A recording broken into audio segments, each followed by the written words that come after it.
So now that's free to move. And now all we do is pull on the sheet. And that's all we're going to do.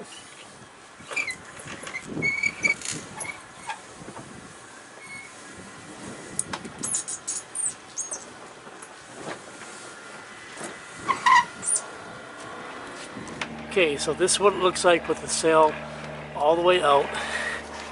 You can see that there's no wraps on the sail. This is where it went into the slot, so there's no more turns on it. So that's as much as you can possibly take in. So now we're going to secure the furling line and mark the spot.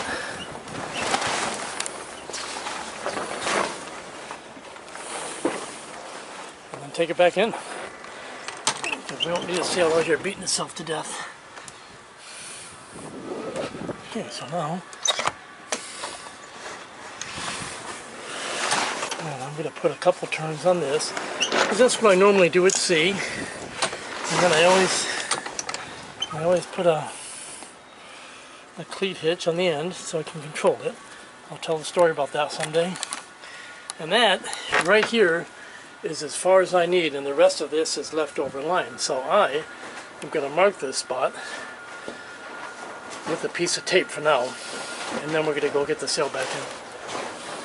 And you can see most of my red line has gone out because the port sheet is just hanging loose up there, the red one. And now what we need to do is mark the spot and then get this thing furled back up. So I marked the spot, and the wind is starting to fill, so now you can see that it's got the boat heeling way over, so we don't want that. She's trying to move. This old girl is straining to get underway. So now the question is, if you're not familiar with furlers, what do you do now to get the sail in? Well, you pull on the furling line. That's how you do it. You pull it in, and then it rotates the drum the other way, and it slowly furls up the sail. So what you have to do is hold a little bit of tension on the sheets so it rolls up nice and tight and snug. But you're pulling hard with this, and you're pulling against the sheets, but one of them is always going to be under tension at this point. If you leave them both loose, like it is now, when the wind changes right down the bow, then it's just going to roll up sloppy. So let's start rolling her up.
Okay, so the sail is all bundled up nicely, and I slackened off the starboard sheet because that's where I get on and off the boat, and otherwise people will trip on it if it's taut.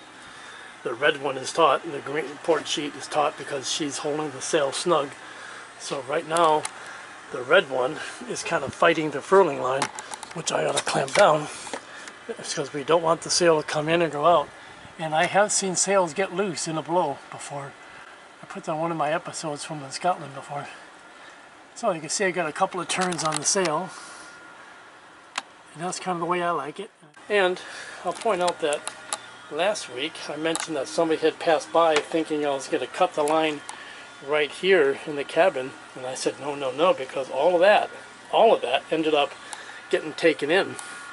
And remember, we marked that spot with the tape, so I'll take the whipping line and whip both sides of this, and then I'm going to cut it, and then this all becomes this leftover line, like utility line, to be used for any purpose. And you never know, but you never ever turn down pieces of line, because it'll be handy someday.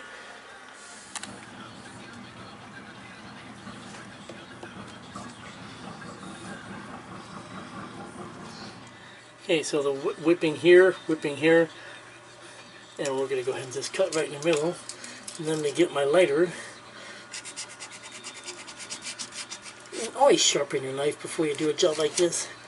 So you can cut fairly cleanly, and this is why you whip it ahead of time. You can see it wants to unfray. This is a good double braid line, but it's still going to want to disassemble itself. Stand by. Yeah, these gloves I bought in Mexico a couple years ago. And once I was so clever, I melted right through my whipping line.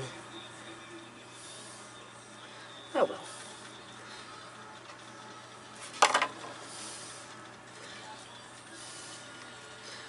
See, I always round it off so it looks snub-nosed like a bullet.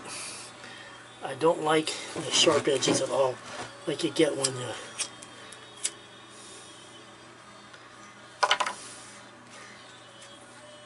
So you want to make sure that you got the center core melted and the outer side. So I have an adhesive from Mexico. It's a lot like liquid nails that you can buy in the US, but in Mexico, of course, it's no clavos. So I have my no clavos, and I'm going to smear that all over the ends, especially over top of the whipping line, because that's just an extra layer of protection to help make sure this thing never unravels on me. Because once I'm at sea, I don't like to be playing with lighters and knives and stuff like that, and having to put on my reading glasses to see what the hell I'm doing. So that's what I'm going to do next, is just smear this with glue, and then this job will be done. And then I'm going to coil up my extra line. Now that it's whipped on both ends, I'll coil that up and just stick it inside in the shop area. And this I'm going to tidy up and hang back up on the cleat like it should be. And then that is a job well done. Not bad for my first day back. Okay, so that was a job well done, and I'm happy for it to have that behind me. And it turned out okay. And it's also, it feels good to shake out the sails and throw it out further back. It feels like we're ready to go. So with that behind me, I'm looking at what's next. So first I'll tell you guys that in about 2 more weeks I'll be finished with that job up in Georgia, which means I'll be done working, and I'll be selling the car, and I'll be ready to go again, and I'll be back on the move. But it's often good to have a strategic view of things, and one of the parts, one of the factors I have to consider is the fact that it's now hurricane season.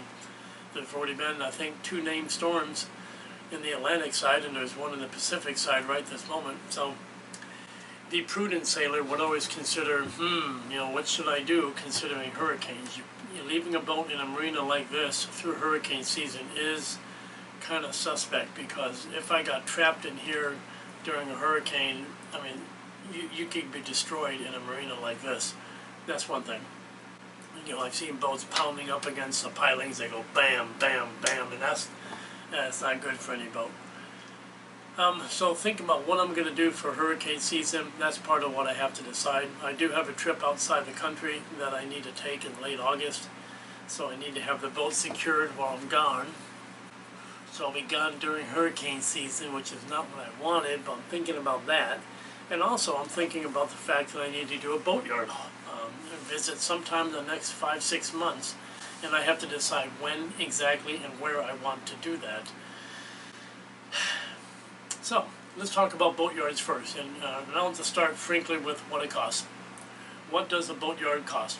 If you go into any boatyard to have your boat hauled out, the cheapest, fastest way to get in and out is to do what they call an insurance or a survey haul out.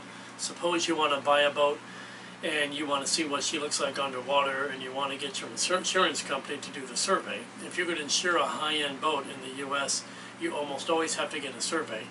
My boat is not insured, so that's not an issue. But so they'll call it an insurance haul out if they put your boat just in the in the sling, and they pick it up for about 2 hours and let you inspect it, and then they put it right back in the water. That's the cheapest way in and out of a boatyard.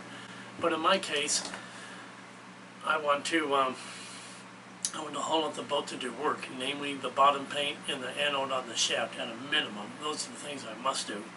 And let's take a look at what it costs. So here you go.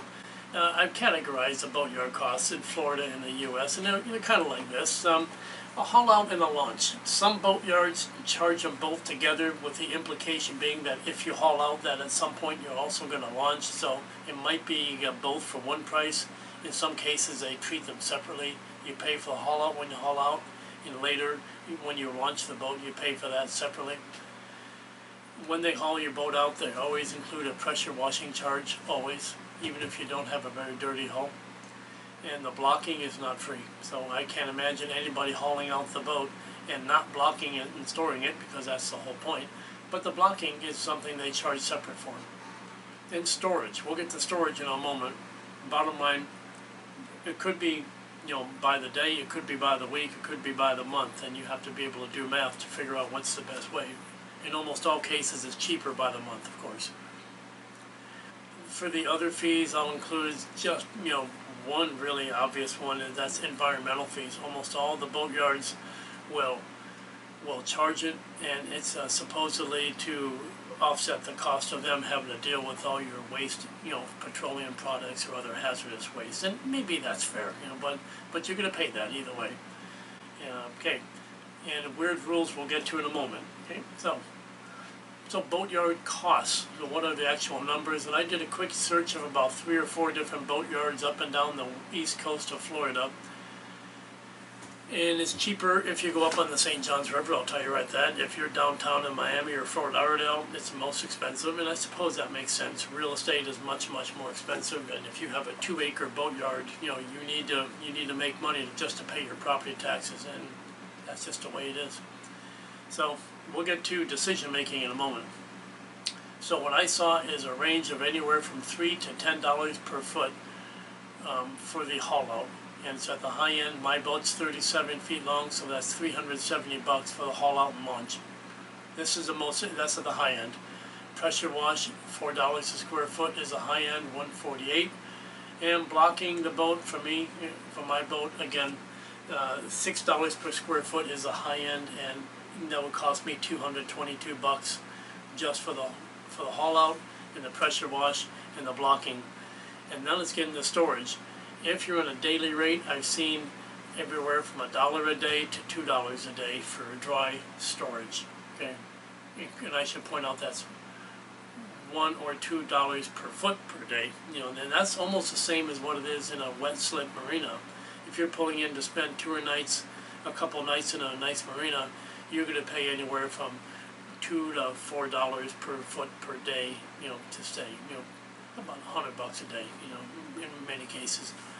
So a boatyard very close to me here, which has a very good reputation for safety and good people and honest dealings, that'll cost me $75 a day if I go to that boatyard. So in a marina here in Fort Pierce, I've summarized it. If I chose the Fort Pierce Marina, and again, it would be more if I went down south to Fort Lauderdale, I'm looking at $1,265 just for 1 week in the marina, and that's not including any work. So let's go back up to the previous slide there. So weird rules, and I'm going to call that other peculiarities of a marina. The rules can be, I guess, the things you consider in a marina is, can I do my own work? That's a biggie. Is it a do-it-yourself yard, or must you just let the boatyard do all the work? You know, in St. Petersburg, it was not a do-it-yourself yard. I don't think they have a single do-it-yourself yard anywhere in St. Petersburg, Florida. So when you go in the marina, you're at the mercy of the yard. If you need a mechanic, you're going to pay $80 an hour. If you need someone to do fiberglass work or epoxy work, they charge $80 an hour. So it's about 60 to 100 for sure is what the labor rate is going to be if you're paying other people to do work. And brother, they will charge you. If another mechanic comes over to take a look, and they look for 20 minutes, you're going to get charged an extra $80 for that hour. That's just the way it is. It's like going to a hospital. So whether or not a boatyard is do-it-yourself is a huge is a huge, I'll call it, determining factor. Another thing is, can you live aboard? And the answer is almost always no. And the third thing is, do I have to buy my own materials? Or can I bring my own materials, or do I need to buy materials from the boatyard? And that could be yes or no, depending on the yard. And the last thing would be, can I bring in other vendors? If I want to get some welding done, can I bring in a specialty welding company from out in town somewhere into the boatyard? And often the answer is no. So you got to think about that when you're planning a boatyard, a haul out. And this is why a lot of people just push off projects, frankly, because it's expensive. Imagine paying $1,265 a week, and that doesn't include any work. But if I want to get 40 hours of work done, and I'm paying darn near $100 an hour for the work, well, you can do the math, you know, and it's expensive. Okay, so this is not a task for the faint of heart. So one solution is to find a much cheaper boatyard that allows you to do your own work, but they give you a monthly rate. Option A is a yard here in Fort Pierce, which is a do-it-yourself yard. Option B is a do-it-yourself yard further up north in the more rural parts of Florida, and the price is much lower. But the huge piece is the bottom, the storage. You can get a monthly rate which is less than a week stay here in Fort Pierce.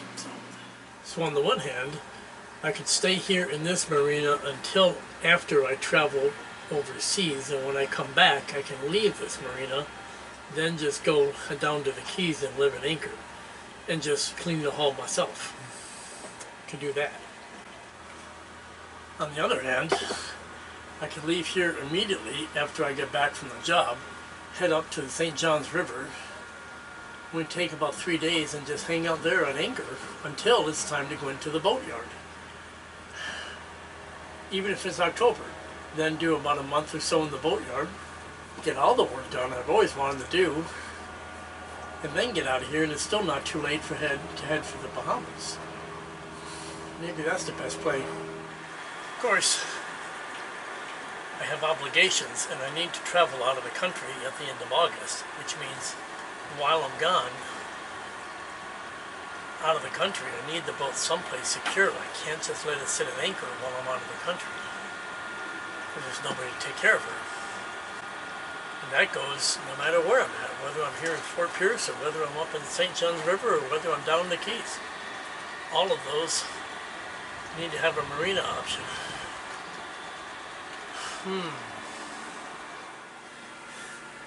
Well, I'm sitting here on a beautiful day. It's going to be a little warm, but that's right. It was a beautiful sunrise today. I saw some cool turtle tracks out there, and I'll show you that here. In the face of a number of options, none of which seems to be perfect, it can be very stressful for some people, but I think I'm finally at the age where I recognize already that I don't know that I've ever made perfect decisions in the past. I don't know that I need to make a perfect decision now. I'll just make the best one I can. So remember, when you have a lot of options, there's always an option to do nothing. And maybe doing nothing is the best choice in this case. It really may be. It's simpler, it's easy to understand, and it may actually be the lowest cost method. So we'll just see what happens, and I'm glad you guys were along for the ride. So take care. Bye-bye.